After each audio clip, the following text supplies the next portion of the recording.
Bonsoir mesdames, bonsoir messieurs, bienvenue dans cette session d'information. Le directeur général intérimaire de l'OGEFREM, Olivier Monzila, vient d'être de nouveau suspendu de ses fonctions de DGAI et de DGA par le ministre des Transports, voies de communication et de désenclavement. Pénurie du carburant à Kinshasa, la situation semble redevenir à la normale. Ce matin, ici au croisement des avenues Tombalbaye et des Huileries, les transports en commun, les véhicules personnels sont visibles.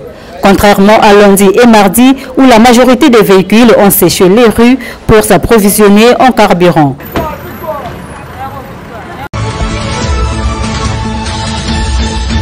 Un nouveau directeur général à l'OGEFREM. Il s'agit de Kamwania Kalemouna qui remplace M. Olivier Monzila, suspendu par le ministre de tutelle. Ce nouveau directeur, a été notifié ce mercredi 6 avril par le secrétaire général au transport.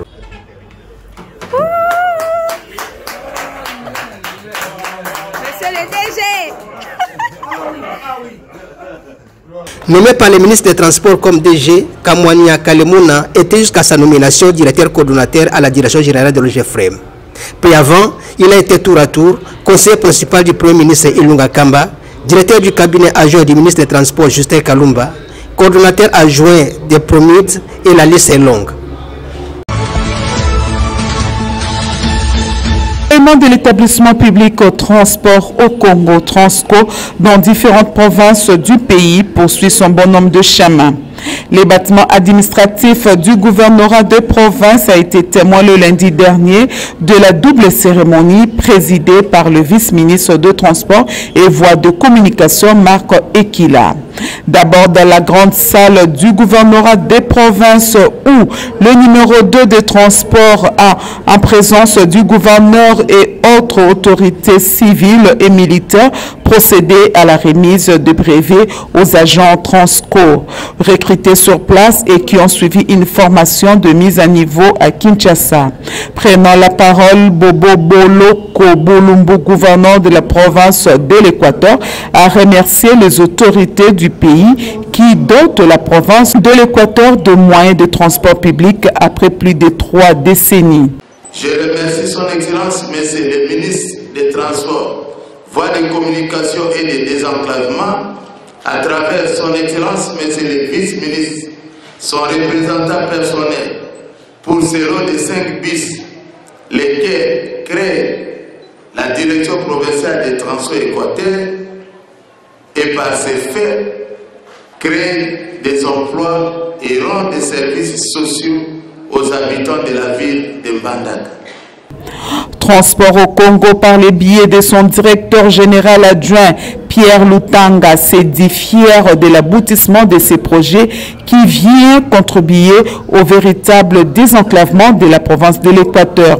Je remercie dans l'ensemble nos autorités de notre tutelle pour nous avoir accordé l'opportunité de fouler les pieds ici à Mbandaka du 10 au 14 novembre 2021 pour une mission de prospection.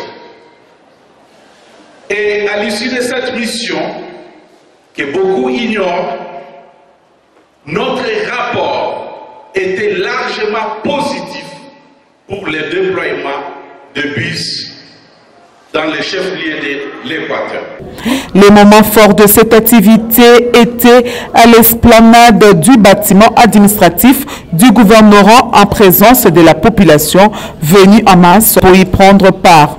Ainsi, au nom du chef de l'État, Félix Antoine Tshisekedi, le vice-ministre de Transport et Voies de Communication, Marc Ekila Likombo, a officiellement remis les clés de 5 bus au gouverneur tout en appelant à un usage responsable. Conseil na opesa bus ekobanda musala kokota na fenêtre te. Biso toyebi ki Mbandaka ezali ville ya kimia. Kobamba mabanga na mutuka te.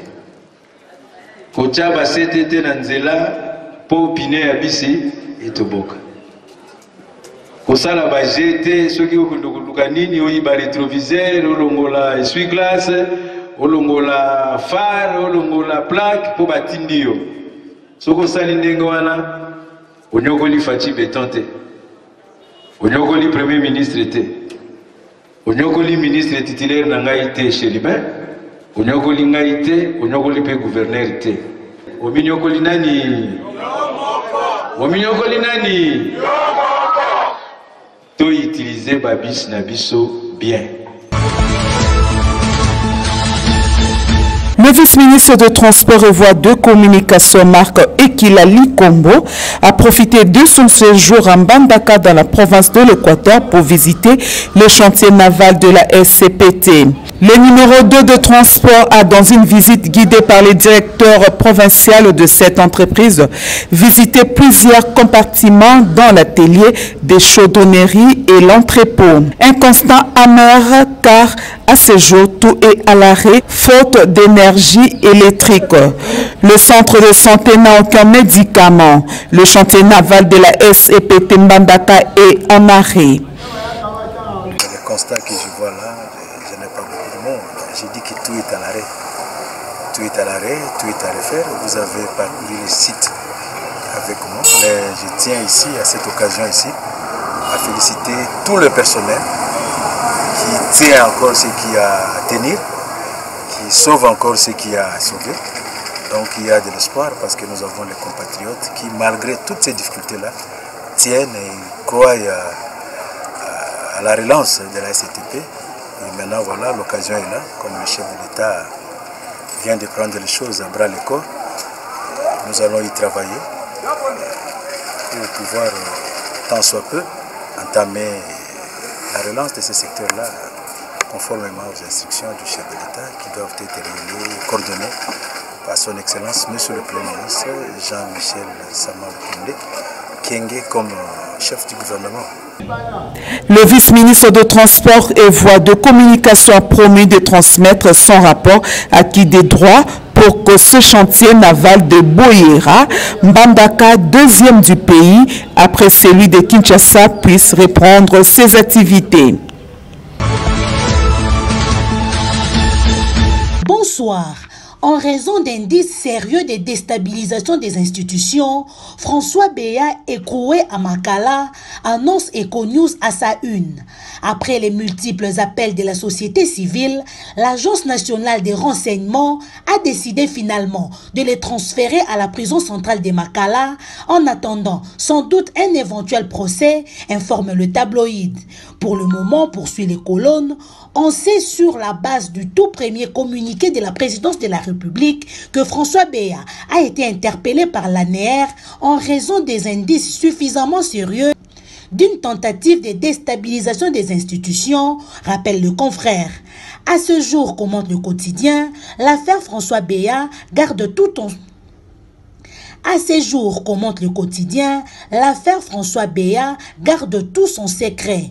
Personne, hormis la hiérarchie de l'ANR, ne sait exactement ce qui se passe, encore moins comment devrait se nouer cette affaire, conclut le journal. Pour le député national Claudel Loubaya, relayé par la Prospérité, cette détention tout aussi illégale qu'irrégulière viole les dispositions de la Constitution. L'élu du Kananga exige la libération de Béa. À la limite, il souhaite que François Béa soit présenté devant l'autorité judiciaire compétente, à en croire le journal, afin qu'il soit informé des motifs de son arrestation, conformément à l'article 18 de la Constitution. Dans un autre registre, Forum de ZAS, titre à sa une, déchéance du ministre Jean-Marie Kalumba, le groupe Sosimex décline toute responsabilité. S'estimant victime des attaques nuisibles, rapportent les confrères, le groupe Sosimex décline toute responsabilité dans cette affaire. Dans cette initiative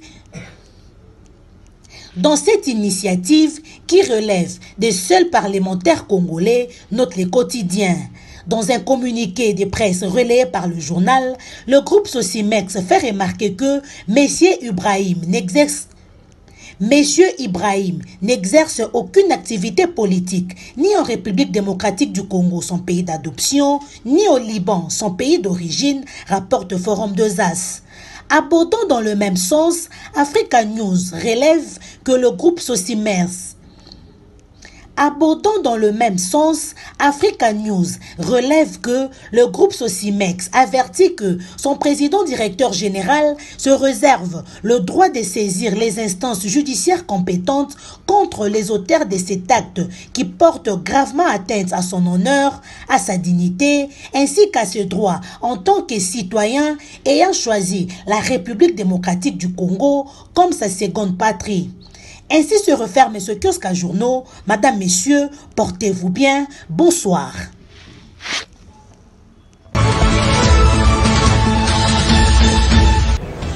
Merci de votre fidélité. Suivez-nous également sur RDC Monde TV officiel, une chaîne YouTube.